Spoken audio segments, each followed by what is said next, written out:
సమాలోచనకు స్వాగతం. స్థూలకాయం, ఒబిసిటీ. ఈ మధ్యకాలంలో ఈ మాటను మనం బాగా వింటున్నాం. ప్రతి వాళ్ళు కూడా మేము లావైపోతున్నాం, మాకు ఏం తినకపోయినా కూడా ఒళ్ళొచ్చేస్తోంది అని బాధపడుతున్న వాళ్ళు కోకొళ్ళలు. అయితే గాలి తింటే ఒళ్ళు రాదండి. ఒళ్ళు వచ్చింది అంటే మన ఆహారపు అలవాట్లు, ముఖ్యంగా జెనెటిక్ ఫ్యాక్టర్స్ కొంత ఉన్నప్పటికీ వంశపారంపర్యంగా ఉన్నటువంటి కొన్ని ఫ్యాక్టర్స్ ఉన్నప్పటికీ కూడా ఎక్కువగా ఫుడ్ హ్యాబిట్సే దీనికి కారణం. దీనికి ముఖ్యమైన కారణం ఏమిటంటేనండి, మనము పిల్లలకి చిన్నప్పటి నుండి ఇవి హెల్దీ ఫుడ్, ఈ ఆహార పదార్థాలు మనం కంపల్సరీ తినాలి, అలాగే ఇది జంక్ ఫుడ్, దీన్ని చాలా చాలా మితంగా తినాలి అని నేర్పించకపోవడం. ఇప్పుడు మనం ప్రపంచ దేశాల్లో చూసుకునేట్టయితే అమెరికాలో స్థూలకాయల సంఖ్య బాగా పెరిగిపోతుందట. దగ్గర 42% స్థూలకాయలు ఉన్నారట. అదే యూకే చూస్తే 25%, అంటే 25% మంది స్థూలకాయలు ఉన్నారు. కానీ జపాన్లో 4% ఉన్నారు. అంటే 100 మందిలో 4 మాత్రమే స్థూలకాయలు. ఎందుకని అక్కడ అట్లా తక్కువ ఉంది ఒబెసిటీ ప్రాబ్లం? ఎందుకంటే వాళ్ళ స్కూలింగ్ దగ్గర నుండి పిల్లలకి బాగా హెల్దీ ఫుడ్ అంటే ఏంటి, జంక్ ఏంటి, ఇది అన్హెల్దీ ఫుడ్, ఈ ఫుడ్స్ మనం తినకూడదు, ఈ ఫుడ్ మనం తినాలని పిల్లలకి బాగా ట్యూన్ చేస్తారట. దానివల్ల వాళ్ళ స్కూలింగ్లో ఆ సిస్టమ్ ఉండటం వల్ల పిల్లలందరూ కూడా జంక్ ఫుడ్ వైపు మొగ్గకుండా హెల్దీ ఫుడ్డే తింటారు. మీకు ఫేవరెట్ ఫుడ్స్ ఏంటి అంటే పిల్లలు వాళ్ళు ఫ్రూట్స్ పేర్లు, వెజిటేబుల్స్ పేర్లు చెప్తారట. మన పిల్లల్ని అడగండి, పిజ్జాలు, పేస్ట్రీలు, ఇలా రకరకాల జంక్ పేర్లు చెప్తారు. అంటే మన దేశంలో ఈ రకంగా హెల్త్కి సంబంధించినటువంటి ట్రైనింగ్, అంటే ఈ ఫుడ్ హ్యాబిట్స్, మంచి ఫుడ్ హ్యాబిట్స్ పిల్లలకి నేర్పటంలో మనం విఫలమయ్యాం. ఆ విషయం మనం బాగా గుర్తెరగాలి. అన్ని స్కూల్స్ వాళ్ళు కూడా దీన్ని దృష్టిలో పెట్టుకొని పిల్లలకి ఖచ్చితంగా ఇది అవగాహన కల్పించాలి, బాగా ట్యూన్ చేయాలి. కల్పించడం ఒకటి, వాళ్ళకి అదొక హ్యాబిట్గా ఏర్పడే విధంగా మనం చేయాలి. ఇప్పుడు క్యారెట్స్ తింటాము, లేకపోతే వెజిటేబుల్స్, ఫ్రెష్ వెజిటేబుల్స్, అట్లాగే ఫ్రెష్ ఫ్రూట్స్ తింటాము, దాని ప్రాముఖ్యత పిల్లలకి బాగా అర్థమయ్యేట్టు చెప్పాలి. చిన్నప్పుడు కనుక మనం ఏదన్నా అలవాటు చేస్తే ఆ అలవాటు లైఫ్ లాంగ్ పోదు. అందుకనే మనం అలాంటి అలవాట్లు చేసి తీరాలి. ఇప్పుడు మా నాన్నగారు మా చిన్నప్పటి నుంచి ఫ్రూట్స్ తినటం అలవాటు చేశారు. బాగా అసలు మార్నింగ్ నుంచి ఈవినింగ్ లోపల ఏదో ఒక ఫ్రూట్ తినేవాళ్ళం. లేదా రాత్రి భోజనం అయిన తర్వాత కంపల్సరీ ఒక ఫ్రూట్ సెషన్ లాగా 2-3 రకాల ఫ్రూట్స్ కట్ చేసుకొని తింటాం. ఇలా అలవాటు చేయడం వల్ల ఇప్పటికి కూడా ఫ్రూట్స్ తినే హ్యాబిట్ మాకు ఫ్రూట్స్ అంటే చాలా ఇష్టం. అందుకని మనం కూడా పిల్లలకి అలా అలవాటు చేస్తే వాళ్ళకి ఇష్టం కలుగుతుంది. ఏదైనా కూడా ఇష్టంగా తినాలి కదండి పిల్లలు.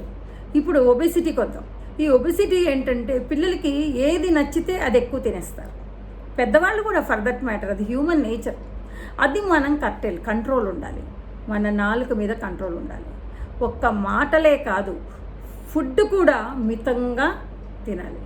మాటలు మితంగా మాట్లాడాలంటాం, అలాగే ఫుడ్ కూడా మితంగా తినాలి. ఎంత నచ్చినా సరే అదే పనిగా అదే ఫుడ్ తినే అలవాటు ఉన్న పిల్లలకి అది అలవాటు మానిపించాలి చిన్నతనం నుండి.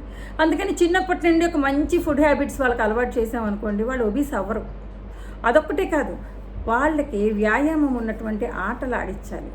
ఎంతసేపు సెల్ ఫోన్స్ పెట్టుకోనో లేకపోతే టీవీల ముందు కూర్చోనో ఊరికేను ఎట్లా అంటే ఎక్కువ యాక్టివిటీ లేనటువంటి జీవితం వాళ్ళకి అలవాటు పడితే వాళ్ళు ఎక్సర్సైజ్ లేక ఒబీస్ అయిపోతారు. తిన్నాహారం ఏమైపోతుంది, ఫ్యాట్ అవుతుంది. సో దానివల్ల వచ్చే రకరకాల ప్రాబ్లమ్స్ వాళ్ళకి తర్వాత వస్తాయి. తొందరగా డయాబెటిక్ అవ్వచ్చు, రకరకాల అనారోగ్యాలు రావచ్చు.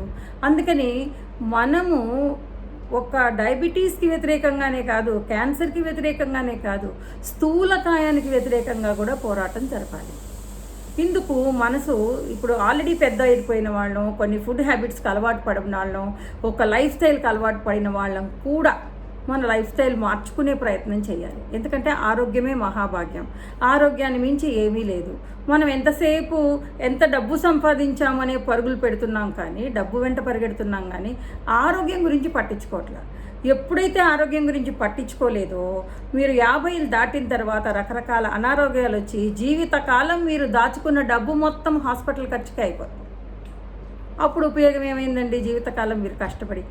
అందుకే ఆరోగ్యం కోసం కష్టపడండి. అందుకని ఎప్పుడు కూడా స్థూలకాయం నుంచి మనం కాపాడుకోవాలి.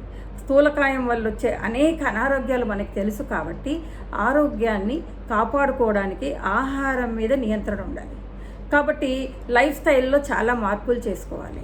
Early to bed early to rise ఊరికే వింటున్నాం, చిన్నప్పటి నుంచి వింటున్నాం, పాటిస్తున్న వాళ్ళని చాలా చాలా తక్కువ. అది కూడా పాటించాలి.